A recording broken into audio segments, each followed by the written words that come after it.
So, challenging the Special Marriage Act in the year of 1954. This is the news today. So, in the news எடுத்து நம்ம நிறைய track பண்ண போறோம் அப்படிங்கிறது தான். இதுல exam point of view sir எப்படி சார் நான் தெரிஞ்சுக்கிறது அப்படின்னு பாத்தீங்க அப்படின்னா, பெரும்பாலும் இந்த மாதிரி இருக்கக்கூடிய சோசியல் டிஸ்பியூட்ஸ் எல்லாமே general studies paper 1 and general studies paper 2.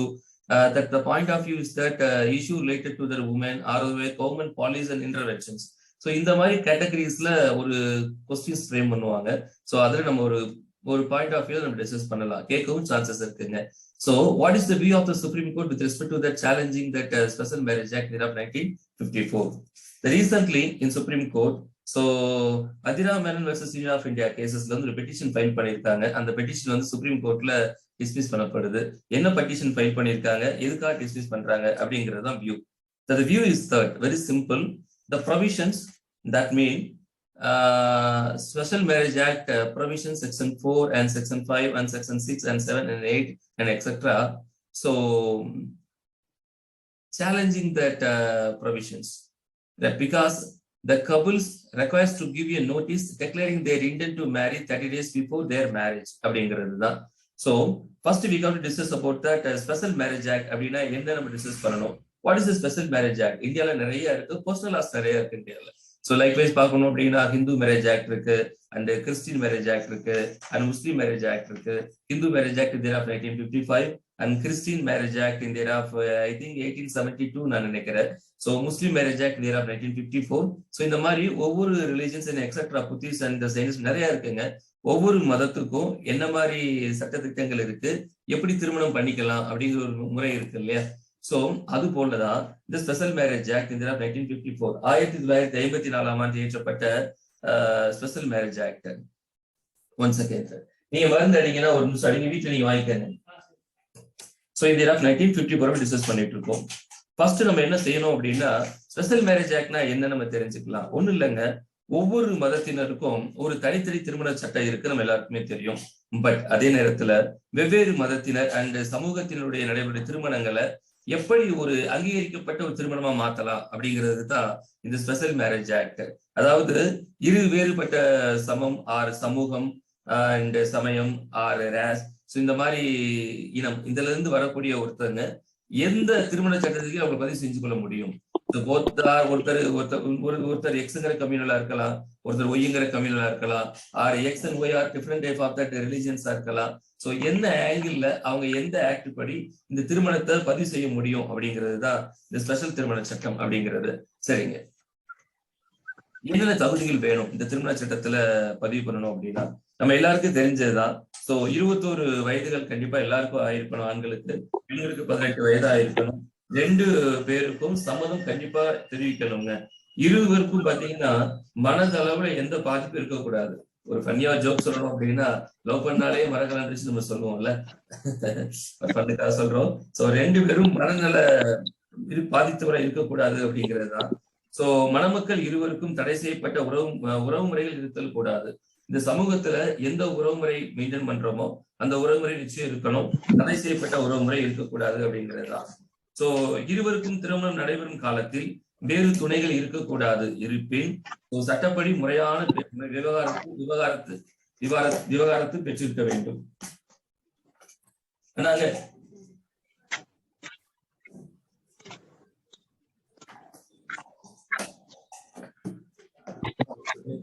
வீட்டுல வாங்கிக்கங்க. சோ இதுதான் நம்ம தகுதிகளா பாக்குறோம். சோ என்ன வழிமுறைகள் அப்படிங்கிறது தான் இந்த வழிமுறைகள் அப்படிங்கிறது தான் இந்த டிஸ்பியூட். என்ன வழிமுறைகள்? சோ வழிமுறைகள் அப்படிங்கிறது தான் நம்ம ப்ரொவிஷன்ஸா பாக்குறோம். என்ன வழிமுறைகள் பாத்தீங்க அப்படின்னா, திருமணத்துக்கு 30 நாட்களுக்கு முன்பு இருவரின் திருமண நிலை, வயது, வாழ்விடம், நிலையான முகவரி, சோ தற்போதைய முகவரி ஆகிய விவரங்களை குறிப்பிட்டு ஆண் பெண் யாரேனும் ஒருவரின் மாவட்டத்தில் உள்ள திருமண அலுவலரிடம் கொடுக்க வேண்டும். சோ இத நோட்டீஸ் வாங்கினதுக்கு அப்புறம் அவங்க உண்மைத்தன்மையை ஆராய்ந்து அதுல என்கொயரி பண்ணி ஒரு அப்செஷன் கேட்டு நோட்டீஸ் பப்ளிஷ் பண்ணுவாங்க. அந்த அப்செஷன் கேட்டு நோட்டீஸ் பப்ளிஷ் பண்றதுல இந்த திருமணம் செய்து கொள்ளக்கூடிய ஆண் பெண்ணுடைய விவரங்கள் பிரசுரிக்கப்பட்டிருக்கு. 2வது பாத்தீங்க அப்படின்னா, ஒவ்வொரு ஸ்டேட்லயும் ஒவ்வொரு மாதிரி ஃபாலோ பண்றாங்க. சில மாவட்டங்கள், சில ஸ்டேட்ல, சில மாவட்டங்கள்ல பேப்பர் நியூஸ் அப்டேட் பண்றாங்க, கவர்மெண்ட் நோட்டீஸ் போர்ட்ல அப்டேட் பண்றாங்க. சில பேர் பாத்தீங்க அப்படின்னா டைரக்டாவே வீட்டுல என்கொயரி பண்ணிடுறாங்க. இதனால பர்சனல் இன்ஃபர்மேஷன்ஸ் நிறைய எங்களுடைய இண்டிவிஜுவாலிட்டி பாதிக்கப்படுதோ அப்படிங்கிற வகையில கூட இந்த பெட்டிஷன் இருக்கலாம். பர்டிகுலரா பாத்தீங்க அப்படின்னா, சோ இந்த திருமணத்தினுடைய தகுதிகள் அப்படிங்கிறது இந்த ஸ்பெஷல் மேரேஜ் ஆக்ட்ல டிஸ்கிரைப் பண்ணக்கூடிய வரையறுக்கப்பட்ட தகுதிகளில் ஏதாவது குறைபாடு இருப்பின் அது சம்பந்தமான அப்செக்ஷனை மட்டும் தான் தெரிவிக்க முடியும். Personal objection R revenge objections எல்லாம் தெரிவிக்க முடியாது. சரிங்களா?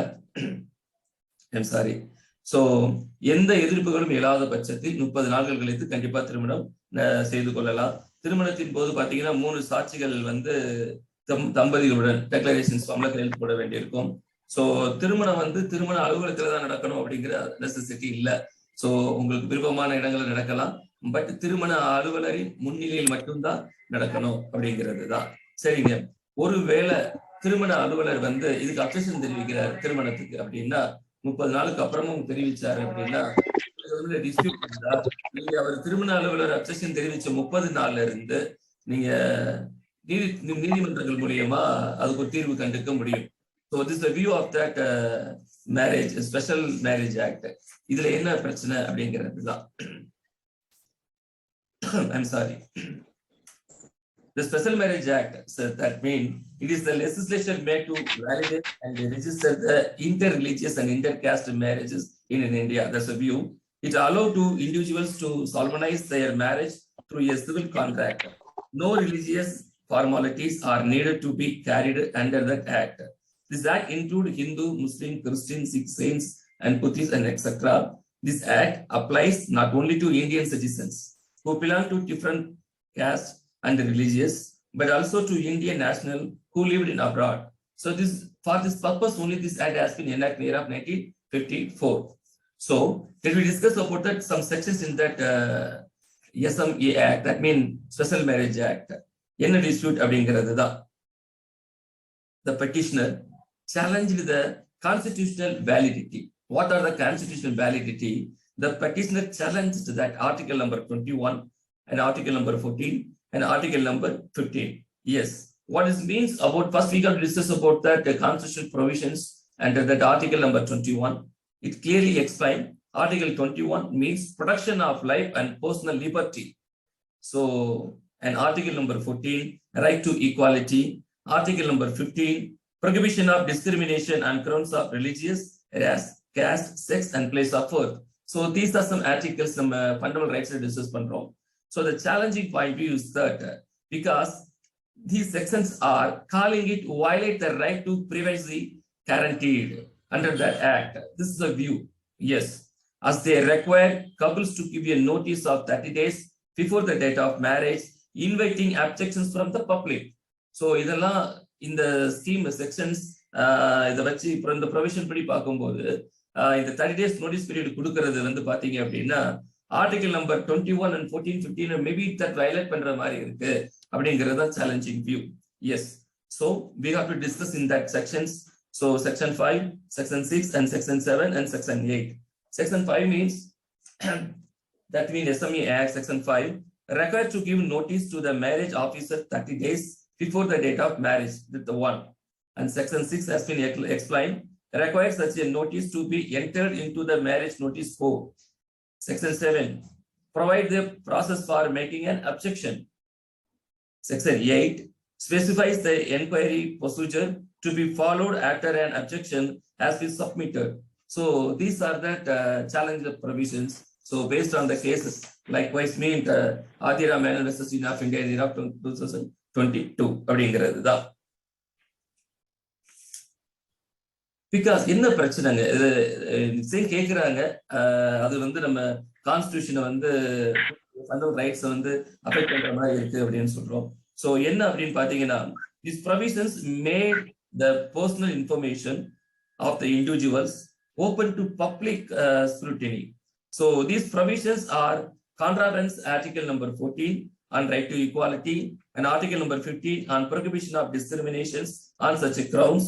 So these requirements are absent in the personal law. இந்த மாதிரி விஷயங்கள்லாம் இருக்கு, இதெல்லாம் நீங்க அப்டேட் பண்ணுங்க செய்யுங்கன்னு சொல்ல நெசசிட்டி எதுல இருக்கு அப்படின்னா ஸ்பெஷல் மேரேஜ் ஆக்ட்ல இருக்கு. ஆனா பர்சனல் லால இல்ல அப்படிங்கிற ஒரு அப்செக்ஷனும் இருக்குங்க. பர்சனல் லா ஆல்ரெடி டிஸ்கஸ் பண்ணோம். என்ன அப்படின்னா Hindu Marriage Act of 1955 and Muslim Marriage Act 1954 and etc. and Christian Marriage Act of 1872. So இந்த மாதிரி ஒரு பர்சனல் லா மேரேஜ் ஆக்ட்ல வந்து these type of the provisions இல்ல. சோ இருக்கக்கூடிய ஸ்பெஷல் மேரேஜ் ஆக்ட் கூடிய இந்த provision article number section number 8 and 7 and 6 and 5 and 4 இதெல்லாம் பாத்தீங்க அப்படின்னா ஃபண்டமெண்டல் நமக்கு கூடிய ரைட்ஸை வந்து அது சேலஞ்ச் பண்ற மாதிரி இருக்கு அப்படிங்கிற வியூ மட்டும். Because person solemnized marriage under the SMA Act, the marriage is covered by the personal laws. But in the case, the Supreme Court refused to entertain a petition challenging certain provisions of the Special Marriage Act of 1954, which mandate parties to marriage to publish their private details, open for public scrutiny before 30 days after indent marriage, and dismiss that petitions. So, இதுதான் news நம்ம நீங்க எடுத்து பார்க்கிறோம். And further we got to discuss. உங்களுக்கு display பண்ணிருக்கோம். அதுல நீங்க benevolent வெப்சைட்ல அப்டேட் ஆயிருக்கும். கரண்ட் அஃபேர்ஸ் லிங்க்ல அப்டேட் பண்ணிருப்பாங்க.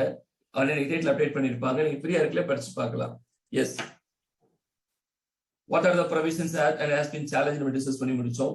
And finally, how do these provisions make couples vulnerable? அப்படி என்னங்க பிரச்சனை அப்படிங்கிறது தான். The public notice have been issued by anti-social elements to harass couples getting married. In Adira case, who got married in 2019 under SMA Act, her marriage notice containing her address was circulated on Facebook and WhatsApp, calling on people to visit their parents and make them aware about their marriage. These are some issues. இதுதான் பிரச்சனைங்க.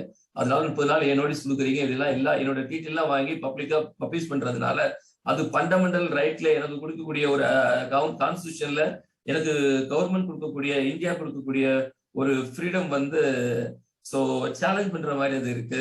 அது முழுமையா கிடைக்கல. Article 21 and 14 15 is going to affect அப்படிங்கிற நிலைமையா இருக்கு. அதனால இதை மாத்திக்கலாமா, இதை வந்து ஸ்டேக் ஆஃப் பண்ணலாம், அதை நீக்கலாம் அல்லது சேஞ்ச் பண்ணலாம் அப்படிங்கிற ஒரு சேலஞ்சிங் வியூ தான் நம்ம டிஸ்கஸ் பண்ணிட்டு இருக்கோம். Not only that other cases. So at the same time, so in Maharashtra department of registration and stamps publicity shares the details of the couples marrying under SMA on its website.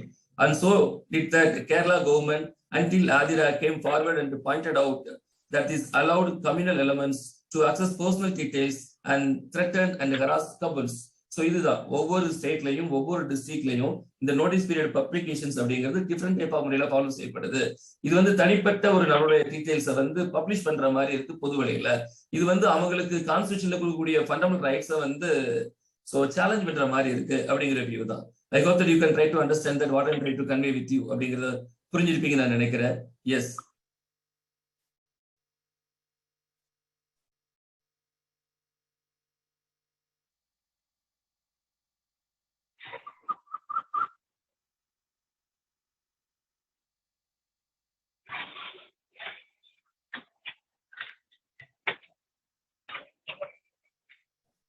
Related to that, இதே மாதிரி நம்ம இன்னொரு petition பார்க்கணும் அப்படின்னு பாத்தீங்க அப்படின்னா, so உங்களுக்கு display பண்ணிட்டு இருக்கோம், நீங்க ரொட்டேட் பண்ணி பார்த்துட்டீங்கன்னு நான் நினைக்கிறேன்.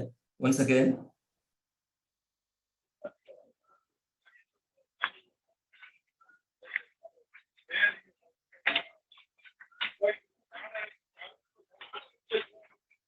the point number is the following another petition.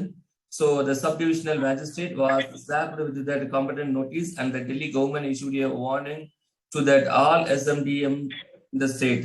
The Haryana government has laid down 16 prerequisites which ask couples to issue a notice in and in third such notice be sent to their parents. In certain states, couples have to seek no objection certificate from their parents. So ஒவ்வொரு ஸ்டேட்லயும் சொன்னது போல ஒவ்வொரு மாதிரி இதை follow பண்றாங்க அப்படிங்கிறது தான். சரிங்களா? சோ தெளிவா புரிஞ்சுட்டீங்கன்னு நினைக்கிறேன். இந்த பெட்டிஷன் டிஸ்மிஸ் ஆயிருக்கு.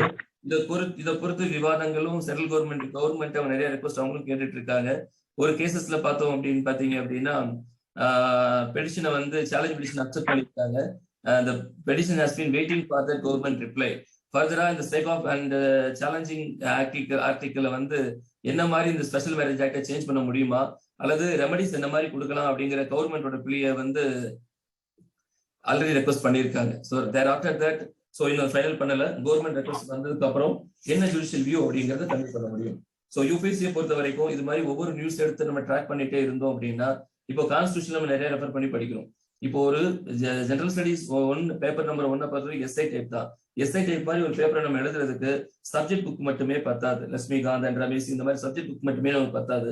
Social update and social news பேப்பர்ல இருக்கக்கூடிய நிறைய அப்டேட் நமக்கு வேணும். இப்போ இந்த நியூஸ்ல பாத்தீங்க அப்படின்னா நம்ம constitution view article 21 and 14 and 15 மட்டும்தான் ஸ்பெசிஃபை பண்றோம். With respect to that special marriage act 1950 பத்தி டிஸ்கிரைப் பண்றோம். சோ இத பத்தி நிறைய அப்டேட் பண்ணி எழுதுறதுக்கு நம்ம நியூஸ் பேப்பர் கண்டென்ட் நமக்கு நிறைய தேவை. Keep on reading the news paper daily. So without hesitation, எந்த தயக்கமும் இல்லாம டெய்லி நியூஸ் பேப்பரை படிச்சுட்டே இருங்க. சோ நிச்சயம் நிறைய பாசிட்டிவான ரிப்ளை உங்களுக்கு அதனால கொடுக்க முடியும். எஸ், ஏதாவது டவுட் இருந்தா நீங்க கேட்கலாம்.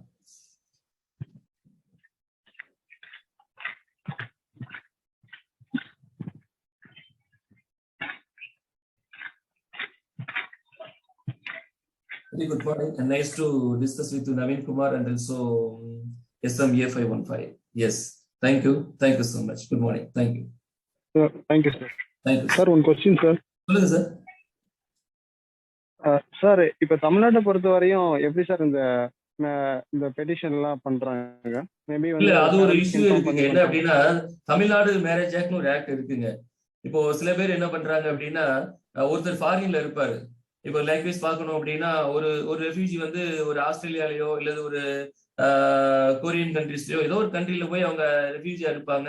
அங்க அவங்க சிட்டிசன்ஷிப் ஆயிக்கிறாங்க. பட் தமிழ்நாடை சேர்ந்த ஒரு பொண்ணு வந்து அவங்க திருமணம் பண்ண விரும்புறாங்க அப்படின்னா தமிழ்நாடு மேரேஜ் ஆக்ட் சட்டத்தின்படி பண்ண முடியுமான்னு கேட்டா பண்ண முடியாது. ஸ்பெஷல் மேரேஜ் ஆக்ட் படி பண்ணிக்க முடியும். சரியா? Okay sir. ஆமா, நீங்க கேக்குற கேள்வி கரெக்டா நல்லா தெளிவா கேளுங்க. தமிழ்நாடு பொறுத்த வரைக்கும் ஏதாவது கேள்வி இருக்கா உங்களுக்கு?